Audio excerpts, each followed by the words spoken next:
Olá, sejam muito bem-vindos ao BBcast, o seu podcast de automobilismo e outras nerdices. Hoje vamos falar sobre o preview do GP de Abu Dhabi, a última etapa da temporada de 2018. E aqui comigo eu tenho a Débora Santos Almeida. Olá, amigos. Se vocês já estão escutando os fogos, não é de Abu Dhabi, é do título do Palmeiras. Exatamente. A gente está aqui na gravação já do programa na quarta-feira, já para liberar o programa para vocês aí na quinta. E tá tendo um foguetório aqui em volta de casa por causa da disputa do título, né, do Brasileirão. Onde se o Palmeiras vencesse e o Flamengo tivesse um resultado... A gente não é muito ligado no futebol, vocês já perceberam, mas só que, por que pareça, a disputa deu entre Flamengo e Palmeiras, e eu, palmeirense, estou feliz. Nesse momento, a Débora tá bem chateada, tanto do Flamengo, né, que... Gente, eu tô chateada, mas assim, esse ano nem acompanhei futebol, eu quase não vi nada. Meu pai, uma época do ano, me falou: olha, você tá vendo que o Flamengo tá liderando? Eu falei: não, pai, eu nem sabia que tava tendo jogo, pra falar a verdade. O Flamengo liderou ao mesmo tempo que o Vettel liderou o campeonato de Fórmula 1, mas, como falamos, vamos ao GP de Abu Dhabi. GP de Abu Dhabi, né, que é realizado em Yas Marina. Eu acho um puta do autódromo, eu adoro, acho bem legal. No videogame é sensacional, eu gosto porque as áreas de escape permitem a gente fazer as mais gostosas das barbeiragens. Tem as duas zonas de DRS, que no videogame também é muito gostoso. É uma pista, eu acho que ela é bem semelhante a essa questão que a gente conversou no último sobre Interlagos. É um que tem uma boa questão de aceleração. A gente tem uns pontos de baixa, onde tem umas curvas até de 90 graus, mas mesmo assim ele continua sendo uma pista de alta aceleração. Como a gente falou, tem duas zonas de DRS, então é algo que ajuda bastante até enquanto você está jogando. É o que eu acho legal dela, por conta de você começar, ainda tá claro, e depois ter a corrida acontecendo no crepúsculo, entrando pra noite. Eu acho que esse contraste é muito interessante. E pra mim é uma das corridas mais legais do ano, depois de Abu Dhabi não, de Singapura. Nessa questão de preferências, esses autódromos que estão tendo GPs à noite, né, ali no final da tarde pro crepúsculo e anoitecer, que é Singapura, Abu Dhabi e Bahrein. Acho que são 3 corridas que ficaram bem legais. Eu já cheguei a ver um projeto para Interlagos ter iluminação para corridas noturnas. Fica bonito também, fica bem bonito. Mas foi uma promoção aí do prefeito que queria privatizar, né? Então deixa pra lá. Mas vamos voltando para Abu Dhabi. Campeonatos já estão decididos. Na questão de campeão, a gente pode falar aí que a gente tem o Hamilton, que já decidiu o título, e também o campeonato de construtores por parte da Mercedes. A disputa acabou aqui no Brasil, definindo o 5º título da Mercedes. Que é surpreendente, isso é verdade. Agora tem aquelas disputas ainda do meio de pelotão, algumas coisas que ainda não estão resolvidas, mas a gente sabe que tá chegando em Abu Dhabi com grande parte dos pilotos, né, correndo de uma forma mais livre, sem ter esse peso nas costas de levar uma decisão para a última corrida. Eu acho que a questão maior da disputa de construtores é que, assim, todas as mudanças de posições dependem de quebra dos 2 pilotos. Isso a gente vê pela diferença de pontos, que é tudo assim, tem que pontuar mais de 7, mais de 8, mais de 6. E assim, tudo bem, a McLaren em sexto, ela tem uma diferença de 14 pontos para a Force India. Eu acho que é fácil a Force India tirar esses 14 pontos. É possível. É possível, a McLaren não tem um carro tão bom assim para se manter em sexta posição, mas é que a gente pode analisar, não comparando Abu Dhabi com Interlagos, né? Mas as duas corridas são num sentido anti-horário, e a gente viu durante o final de semana que a Force India, mas também por N questões questão de pressão aerodinâmica, as coisas não tinham se saído tão bem aqui no Brasil. É algo para poder se comparar pra Abu Dhabi. Abu Dhabi ainda tem essa diferença de Interlagos, que ele é no nível do mar, né? Uhum. Então, até essa questão da potência do motor vai falar bem mais alto. Então, a Force India tem a vantagem de ser impulsionada pelos motores Mercedes. McLaren, como eu falei, não tem chances. A Haas, eu acredito que ela tá ali tranquila. A Renault também. A diferença entre as duas é de 24 pontos. Entre 4º e 5º lugar, então é pouco provável que haja uma mudança ali. A Williams passou longe de ameaçar a Toro Rosso. A Williams, total.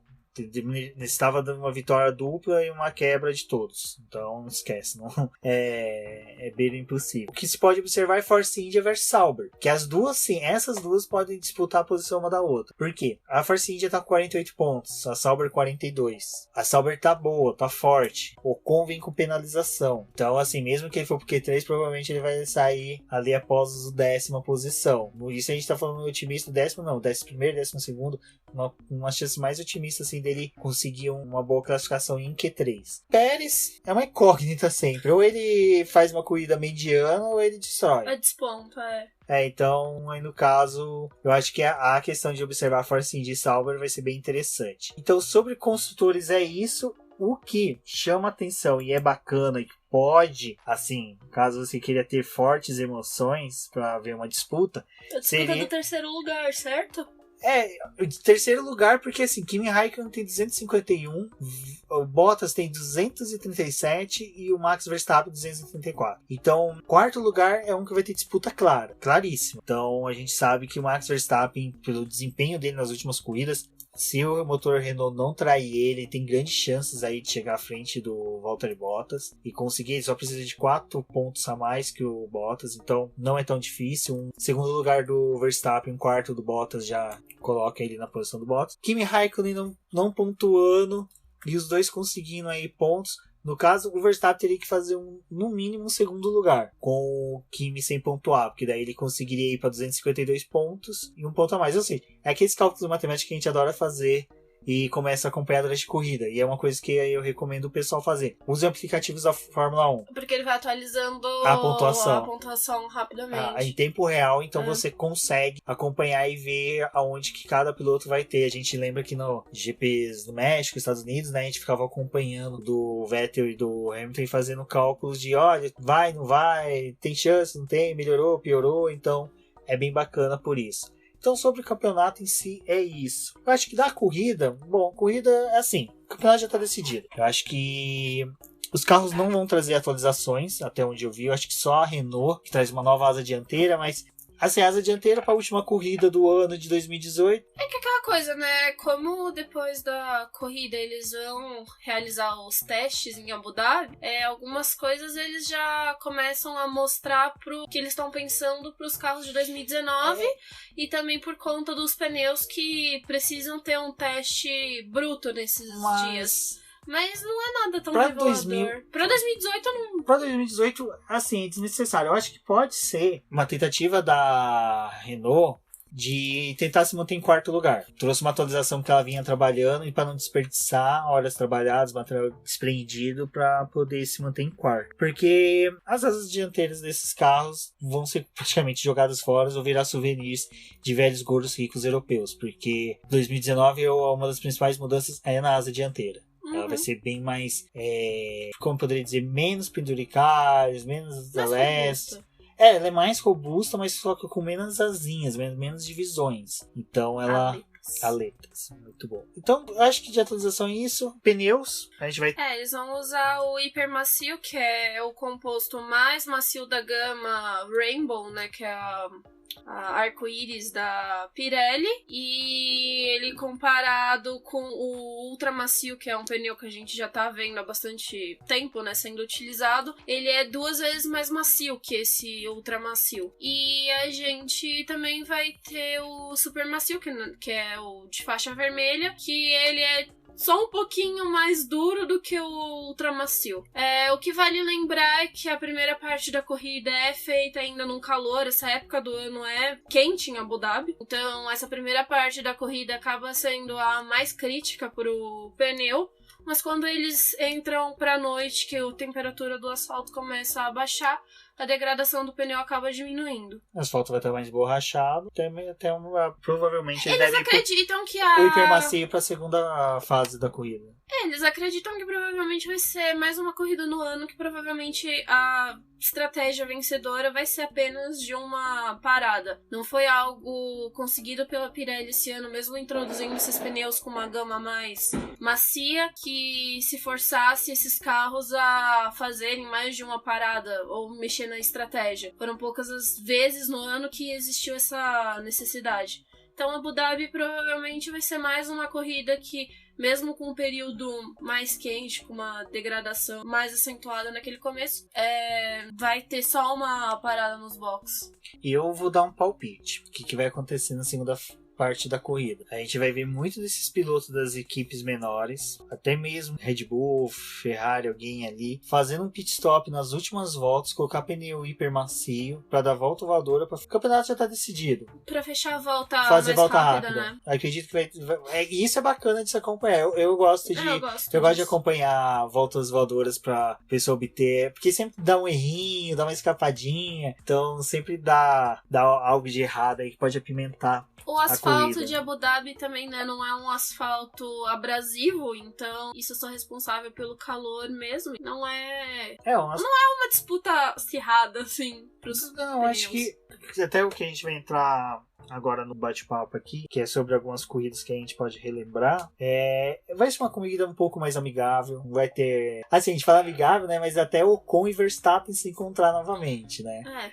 Não tô falando dos dois necessariamente, mas situações daquela podem acontecer. A gente também pode ver acho que as melhores disputas também que tem é Raikkonen e Bottas, né? Tipo... Os dois quando se encontram, nossa, Interlagos, aquilo que a gente conversou foi espetacular. Foi espetacular, os dois andando lado a lado. Ricciardo, ele quer ir pro pódio, faz como despedida da Renault, então isso é outra coisa que a gente tem, Renault não, da Red Bull.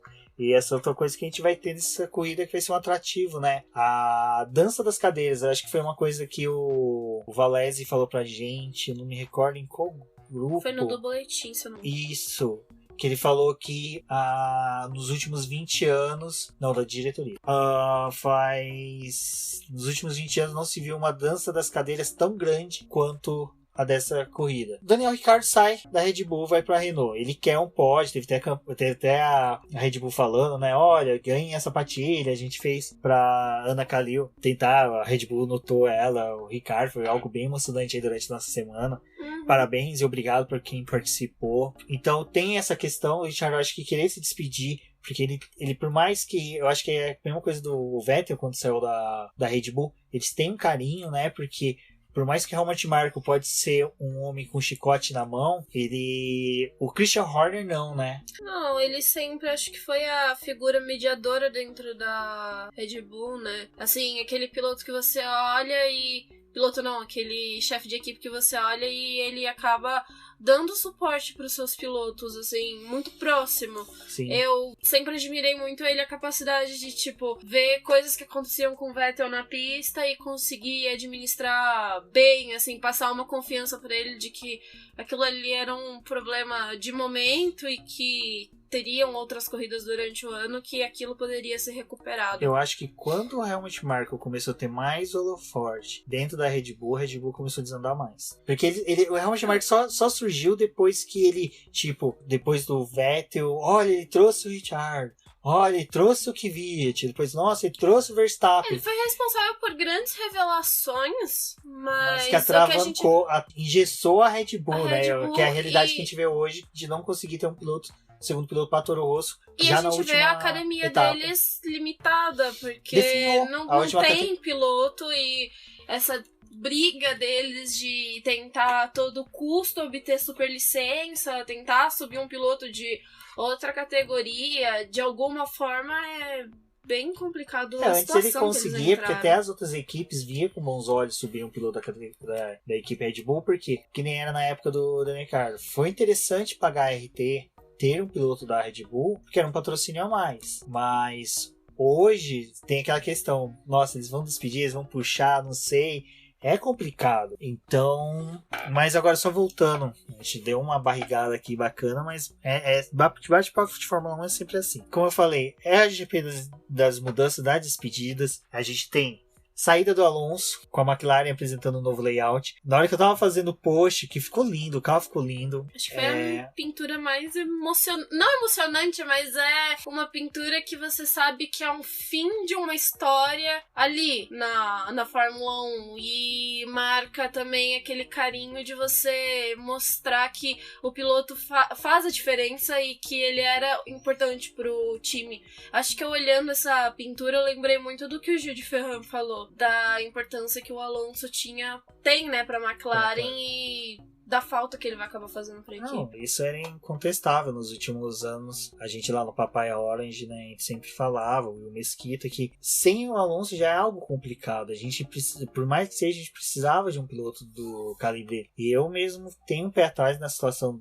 da McLaren pro ano que vem. É lógico, pelo que o Gil de Ferran falou, provavelmente o Fernando Alonso deve participar do desenvolvimento, deve dar os pitacos dele, mas não vai ser aquela participação tão efetiva como foi nos últimos anos. E que temos 2 pilotos jovens. Porque até o Van Dorn, que era um piloto mais experiente, isso a gente pode falar experiente desde as categorias de base, como também pela passagem na Fórmula 1, ele está se despedindo da McLaren. Até no texto que eu publiquei hoje da pintura, eu falei, será que o Van Dorn vai ter pelo menos uma homenagem singela da McLaren? Porque a McLaren... acho que ambos contribuíram pro time. Sim. Mas o grande problema é que existem várias falhas dentro da McLaren e que não é algo que você consegue resolver de um ano pro outro sem ter uma mudança no regulamento, sem você estar com uma equipe completamente estruturada. É complicado você ter uma mudança efetiva de um ano pro outro.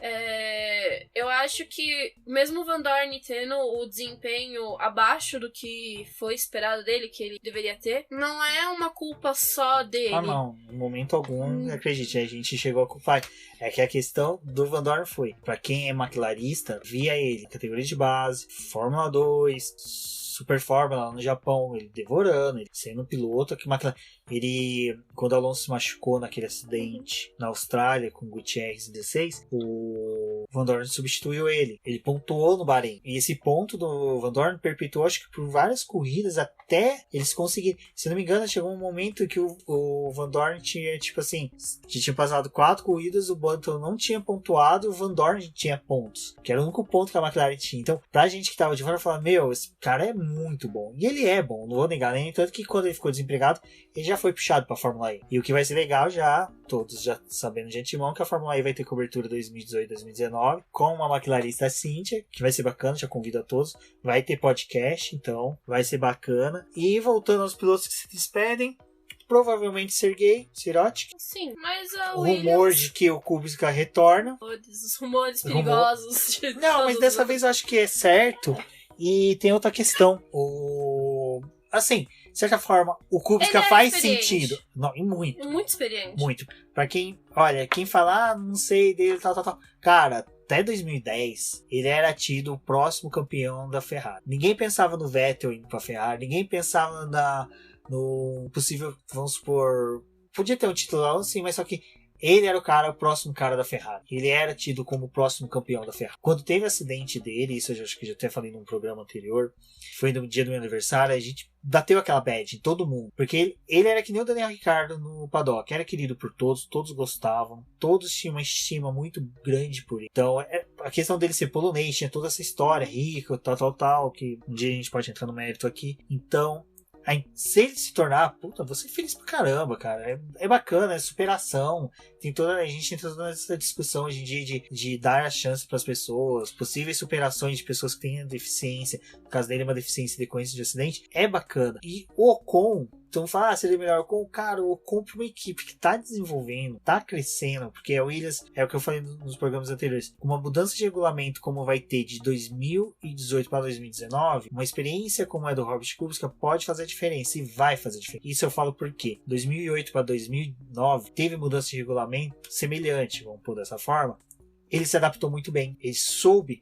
A Sauber de 2009 era uma Sauber excelente, corria muito. Então eu acho que sim, que temos uma grande chance sim de ver o Robert Kubica fazer um bom desempenho, melhor até que seria o próprio Ocon na Sauber, não, na Williams. Não, a equipe já provou, assim, que tá preparada para poder receber ele, né? Tudo que haviam mostrado no começo desse ano, das adaptações do carro para ele, não era um impedimento para ele, nunca isso foi. É algo que ele consegue tirar de letra, mas a gente olha pro carro em si, não é algo tão animador. A gente não tá não teve um bom ano da Williams e também não é aquela coisa que a gente espera que surpreenda surpreenda de uma hora para outra e que esteja despontando. Acho que não. Acho que o avanço da Williams vai ser aos poucos. Não, eu acho que tem grande chance, sim, da Williams fazer um bom campeonato. Não, mas o que eu digo assim, não é subir como a, sei lá, Sauber, que tem a possibilidade de estar correndo mais à frente e disputando mais espaço. É uma coisa assim, de penúltima, última equipe. Não acredito que vai subir tanto com que é esperado, porque uma das coisas é que, assim, o projeto que eles têm na cabeça, isso vale para todas as equipes. Eles têm um projeto pro carro de desenvolvimento, tirando como base no que eles acreditam que as outras equipes também vão estar moldando o seu carro para a próxima temporada. Só que quando eles chegam na pista em Barcelona, muitas vezes essa diferença fica completamente nítida. Eu acho que você quer ver uma temporada que foi assim, acho que 2009, 2010 foi dessa forma, a Williams. A Williams a gente botava muita fé nela, acreditava muito nela, ela tinha toda a questão de ter um bom carro, porque a gente... assim, a Williams sempre cria expectativa nos torcedores, porque ela é uma equipe, tem uma boa estrutura, podemos dizer que ela tem uma das melhores da Fórmula 1. Aquilo que o Paddy Lowe falou quando ele retornou para a Williams no começo do ano é verdade. Olhando a Williams, ele tinha muito mais otimismo do que poderia acontecer com ela do que com a Mercedes. Porque ela tem estrutura, tem tudo. Mas eu acho que o que falta é exatamente aquela liga que o Schumacher, naquela entrevista que a gente publicou hoje, que saiu do site dele, falou. Se você pegar a Brown, a Benetton, que ele ganhou 2 títulos. A Ferrari, que ele ganhou 4 títulos.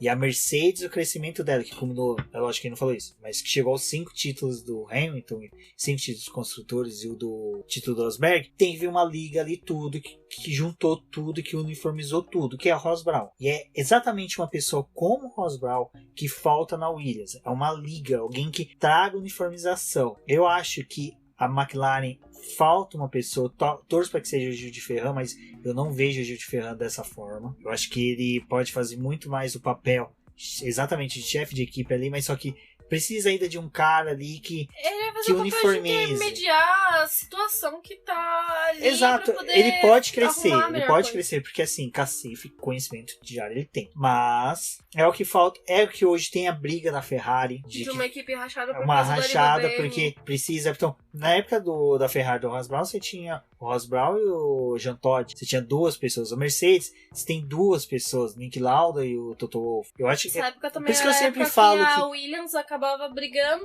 porque ela apresentava coisas e tinha a rivalidade. A Williams, eu vou esquecer o nome agora, eu acho que os fãs da Williams vão ficar com raiva. Patrick Head, lembrei, e Frank Williams. Isso. Eram os dois chefões da Williams, na época que a Williams estava lá com o Mansell ganhando título, Prost ganhando título, depois Jacques Villeneuve, Damon Hill, os caras que trouxeram o Senna. Então é isso que eu acho que falta nessas equipes, uma dupla que traga uma unidade para toda a equipe. Uma figura líder, né? A gente acabou de falar da Red Bull, apesar de eu achar que o Helmut Marko teve um destaque maior, mas só que de qualquer forma os dois foram que levaram a Red Bull às vitórias, aos 4 títulos. Então é a mesma coisa a Williams. Então por isso que eu falo que essa entrada do Robert Kubica provavelmente deve ter alguma atuação até maior de empresários, pessoas que trabalham com ele, porque ele não vai entrar só com grana. Então pode ser que a Williams venha surpreender nesse ponto. E possíveis 2 despedidas também, que seria do Ocon, provavelmente vai ser piloto de reserva da Mercedes,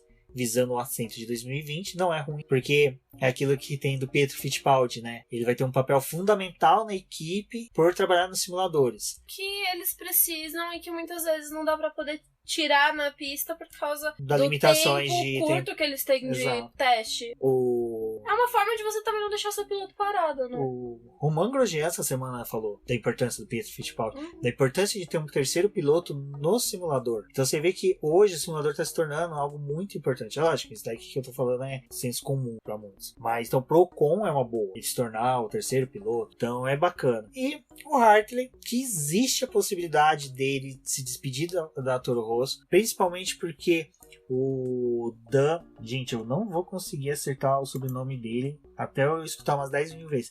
O Dan Tickton, acho que é assim que se pronuncia. Se ele conseguir a vitória no GP da Nova Zelândia, que vai ser disputado dia 10 de janeiro, então vamos marcar essa data pra gente acompanhar.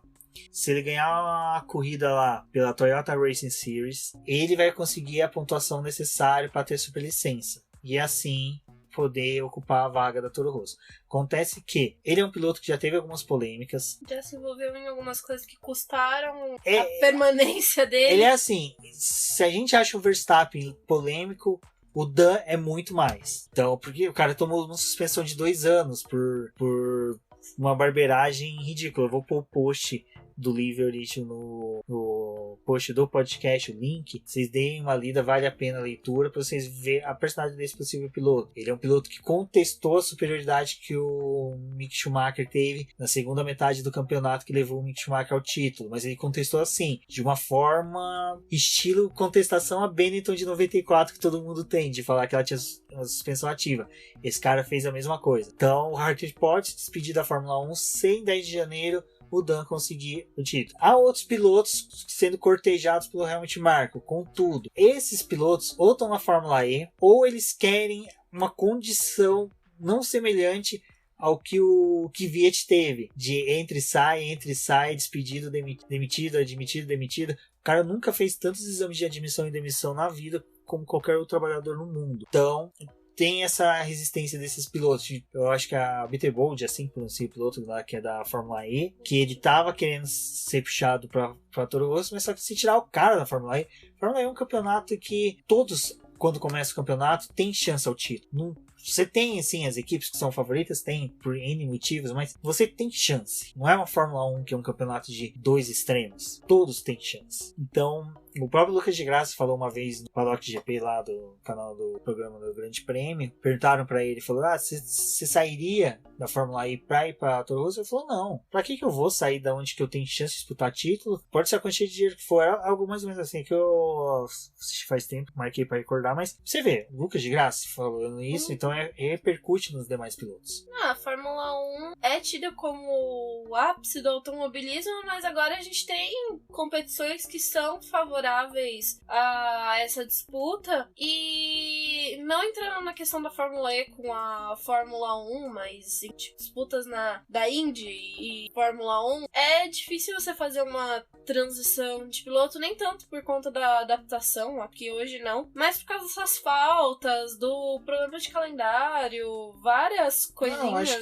E o destaque, se você tá tendo prestígio numa categoria que você já tá há algum tempo, por mais que você tenha um assento na Fórmula 1, você tem um destaque em outra categoria. Então, eu acho que o que faz, às vezes, até o piloto pensar muito se ele vai pra uma Fórmula 1 ou não, é que hoje, vamos supor... É o descarte também. Não, tem um descarte, mas só que assim, hoje, 2019 a gente vai ter no máximo 3 equipes disputando o título. No máximo. Até metade do campeonato a gente pode falar se vão ser 3 ou apenas 2. Então 4 assentos já é uma redução drástica de possibilidade de título. Hoje, a Fórmula E, Fórmula 1, WEC, Indy tem o mesmo espaço nas mídias. A única diferença é o volume de procura de fãs. A Fórmula 1 tem maior? Tem. Só que ela é maior aonde? Europa, Brasil, um pouco da Ásia, toda dessa forma. O WEC, muita procura na Europa. Estados Unidos está retornando por causa da IMSA, o campeonato americano. Temos a Indy, incontestável. Eu posso falar que até a NASCAR, todas têm o mesmo espaço, porque você tem canais que nem a Fox Sports transmite Fórmula E e NASCAR. Sport TV, Fórmula 1, Stock Car. Não vamos nem mencionar Globo, porque dá pra você... Quem quiser acompanhar só pela Sport TV consegue. Você tem a Indy pela Band, mas você tem a Indy também por 300 canais de streaming. Às vezes a Indy faz treino transmitido pelo YouTube. Então você tem possibilidade de acompanhar outros pilotos, outras categorias. Então eu acho que é Fórmula 2, Fórmula 3, enfim, você tem muita coisa que hoje você consegue acompanhar mais de uma categoria. E a forma como cada uma lida com essa aproximação dos fãs. Exato. Que a Fórmula E, você vê que tem mais aquela aproximação dos fãs, os fãs têm uma comunicação maior. Não falam nem tanto com os pilotos, mas com os canais que divulgam a Fórmula E. A Fórmula 1 tá agora, digamos assim, começando nesse nichozinho de ficar mais próximo do telespectador. Não digo respondendo essas coisas, mas criando uma programação mais favorável e ações para poder trazer um novo público. Uma coisa que a Fórmula E, quando surgiu, acabou já começando a agregar esse público que queria ter um contato mais Sim, até próximo. falando sobre isso, só pra gente fechar esse assunto e já ir no programa, teve essa pesquisa recente, né, que a Cynthia fez para direcionar, né, como seria a cobertura da Fórmula E no boletim. Então eu pôr o link do post, tá no post. Falando que as pessoas que acompanham a Fórmula E confiam muito mais em sites, blogs independentes, canais no YouTube para obter notícias, né? Sim, do para que... poder se aproximar mais, porque eles... a ideia é de que esses canais conseguem aproximar mais o público e trazer notícias que são fora do senso comum de grandes emissoras. Exatamente. Então, vocês veem que assim, a gente tá parecendo que tá jogando GTA, né? Tem a missão principal, mas a gente vai trilhando os caminhos pelas outras missões. Mas bate-papo de Fórmula 1 é sempre assim, gente. Relaxa. O ouvinte vá se acostumando que conversa de Fórmula 1 é exatamente dessa forma. Então, os pilotos que se despedem, os pilotos que entram, mas só que a gente só vai ver eles na semana seguinte, alguns. O Treino Kimi livre vai Raikkonen. ter. Sim. Treino livre vai ter o próprio Kubica já vai treinar já no FP1. Mas assim que acabar o GP, na terça-feira começam os últimos testes da temporada. Provavelmente devemos pneus. ver já alguns pilotos aparatos do regulamento futuro. Porque eu lembro que nas outras vezes que teve mudança de regulamento, a gente via, então a gente vai poder já começar a prestar atenção e ver.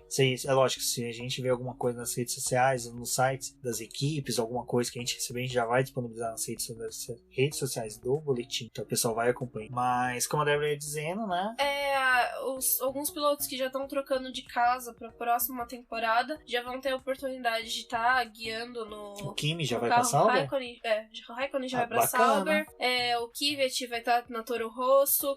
O Russell vai estar na Williams, então a gente já vai ver um pouquinho dessa mudança para esses testes da Pirelli. Que eles vão estar apresentando uma nova goma, né, para os pneus da próxima temporada. Seguindo que só vão ser três cores. Eles vão reduzir o número de gomas diferentes? Não, as gomas parece que vão, eles vão entrar num consenso de... Eu ainda não consegui checar isso certinho, mas essas gomas vão se alternar, não vão ser sempre as mesmas, elas vão se adaptar conforme a necessidade do circuito. Só três cores. Começar somente 3 cores. O que eles costumam identificar muito é no site deles, a goma certinha e a pressão aqui atrás. Já bom que você soltou isso, que eu vou deixar a pergunta pro ouvinte, o pessoal me fala. A gente sempre tem uns feeds da Pirelli que a gente recebe, mas é sempre um material muito espesso, duro de trabalhar, mas não custa nada. Se vocês falarem que querem, eu posso tentar fazer um preview da Pirelli específico, porque é uma coisa que tem o texto da Juliana Serrazoli que eu recomendo, que ela fala a importância dos pneus. Os pneus hoje na Fórmula 1, acho que eles têm uma importância tão grande quanto os motores. Isso a gente pode dar 1000 exemplos que tivemos durante o campeonato aí de pneus que decidiram corridas. Mas então, se o pessoal quiser apoio, eu posso trabalhar, não custa nada. A Pirelli vai estar também trabalhando, né, nesses testes, que é uma das coisas que eles apresentaram, sobre essa questão da degradação, que não foi algo que eles tentaram explorar durante o ano, mas não deu muito certo. Então essa é uma das coisas que eles tá ver como vão fazer para a próxima temporada. Então vai ter esse manejo dessa goma efetiva para poder ver o que vai acontecer para a próxima temporada. O que eu acho interessante dos ouvintes é não ficar limitado somente nessas 3 cores, mas buscar sim essa informação da mudança do pneu. Sim. Porque é isso que faz toda a diferença na corrida. A gente tem desculpa te interromper, só uma prévia, só pra não esquecer, que daí eu também falo aqui na hora que eu for editar, eu lembro de colocar. Tem o link de um post que até hoje eu compartilhei em uns grupos sobre a questão dos pneus, que foi quando você fala que é o fim da era arco-íris, que é pro pessoal entender como a Pirelli já trouxe isso, falando, olha, acabou a questão de 1000 cores, vão ser 3 para pneus slicks, né? E continua, acho que azul e verde pro chuva e chuva extrema, intermediário e chuva extrema. Mas, então eu vou colocar, então o pessoal que quiser saber, pode continuar. Não, Pode continuar não, desculpa, 31. Não, eu acho que é isso que a gente tem pra poder falar dos pneus. Não tem como a gente dizer algo agora dessa mudança, porque eu acho que depois dos testes de Abu Dhabi, a gente pode pegar e fazer uma comparação do que aconteceu, quais foram as mudanças que a gente viu na pista, o que a gente pode tomar como ideia para próxima temporada. Lembrando que ainda nada é sempre muito escranchado, a gente só tem como dar uma passada pelo que aconteceu. E a Pirelli costuma disponibilizar esse tipo de material falando como foi os testes, dando um parâmetro. Então, se vocês quiserem, ou se o Rubens aceitar, a gente pode fazer comparativo e analisando um pouco das equipes. Vamos ver sim pra fazer, porque eu acho bacana. Eu acho que trazer essa questão dos pneus pros ouvintes, pintores, é bacana, porque muitas vezes eu mesmo, na hora que o Vettel optou pro pneu amarelo, né, que era o macio, pra largada, eu julguei ser uma boa, mas por quê? Eu tava tendo a perspectiva do treino de sábado em Interlagos, que tava um pouco mais frio, tal. No domingo, com a temperatura mais alta, se mostrou que não era o adequado. Não era o correto para a corrida. Então, vocês veem como a importância de você também ver degradação do pneu, temperatura, que a gente conversou, olha, Abu Dhabi começa calor com sol, vai anoitecendo, esfria, mas você fala, pô, esfriar no deserto, dá uma esfriadinha bacana, suficiente pra caminhar se vestir. Gente, a gente tem que entender que 1 ou 2 graus num pneu faz muita diferença. Faz. Não, exatamente, né? No entanto que tem toda a questão de medição de temperatura, porque se você e tem toda uma aerodinâmica na roda para que aquilo ali faça a refrigeração adequada. Os pneus ficam aquecidos porque com aquelas mantas térmicas tem todo um motivo. Senão era só botar o pneu e sair andando. Na Fórmula 1 tem essa gama porque tem alguma modificação ali. Aquilo ali faz completamente diferença, né? No desenvolvimento da corrida. A gente pode falar assim, não tem a quantidade de paradas que a gente gostaria para poder trazer uma corrida dinâmica. Não tem. Isso não tem, porque eles alinham os pneus falando assim, a gente acha que a degradação vai ser assim, mas os carros às vezes não chegam a acentuar essa degradação. Ou que nem no carro da Mercedes que tinha a degradação elevada, principalmente nos ultramacios no começo da temporada. São detalhes que a gente acaba prestando atenção e avaliando conforme vai passando a temporada. A gente vai ver 3 pneus de cores fixas durante o ano, mas a gente sabe que a goma vai ser mudada um pouco mais para macia, um pouco mais para dura. Não vai ser tudo igual durante o ano inteiro. Exato. Então, como a gente falou, e é engraçado a gente falar isso exatamente no último GP. É lógico, o podcast retomou já nas últimas 3 corridas, mas o bacana é essa questão dos pneus. Os pneus estão se tornando cada vez mais importantes e se tornando cada vez mais protagonistas em algumas corridas. A gente pode lembrar que, agora eu não consigo dizer especificamente as corridas durante o ano, mas mesmo os ultramacios que a gente viu sendo utilizados em boa parte da temporada, eles tinham uma variação do composto dessa goma de uma corrida para outra. Não era o mesmo composto usado em corridas, vamos supor, de diferença de uma semana. Uhum. Por mais que eles estivessem apresentando a mesma grade, não era o mesmo pneu. Isso já tinha uma pequena diferença. Exato. Então, acho que sobre a corrida, a gente se prolongou em muitos assuntos, deu umas barrigadas em outros, mas é aquela coisa, conversa sobre Fórmula 1. Eu acho que uma coisa que o ouvinte pode ter certeza, isso você pode conversar com todos os nossos colegas podcasters, conversa de Fórmula 1 não é uma coisa de monóculos, sabe? De você ser um ser falando de Fórmula 1 como se fosse um inglês vestido de xadrez pronto para ir pro campo de golfe. É conversa de bar, conversa entre amigos, então sempre vai ter essas barrigadas, é impossível não ter, mas que a gente quer deixar pro pessoal o seguinte: não desanimem, porque os campeonatos já estão decididos, tanto de construtor como de pilotos. Abu Dhabi, como a gente falou, a gente separou aqui 4 corridas que foram emocionantes. 2010, cara, que corrida de 2010. Primeiro título do Vettel, Petrov segurando o Alonso. Então você teve toda aquela coisa que você tinha 3 possíveis campeões. 3, eu acho que até 4. Acho que até o Button tinha chance de ser campeão. O Button e o Hamilton, não me recordo agora, mas eu lembro que o Mark Webber, Alonso e Vettel. O Vettel era o 4º ou 5º, era o piloto que tinha menos chances. pela vitória dele, ele conseguiu o título e ali depois despontou. Então eu acho que é bem bacana. Quem puder rever a corrida, reveja. O que a gente acha legal é que Abu Dhabi, a gente pode pensar na questão de 2000. O Hamilton, não, o Rosberg venceu a corrida em 2015 e foi campeão em 2016. É sempre aquela corrida do ano que está encerrando a temporada, mas quando um piloto vence ali, é sempre um combustível a mais para a próxima temporada. Foi uma coisa que você falou e o Carlos Del Valle do podcast F1 Brasil falou em 2015, que o Hamilton ganhou o título, né, antecipado. Aí o Rosberg veio ganhando Brasil, Abu Dhabi. Aí de repente ele entrou em 2016 ganhando as duas primeiras, e tudo, olha, ele pegou o gosto. Ele soube. Eu acho que o título do Rosberg começou no GP do Brasil de 2015.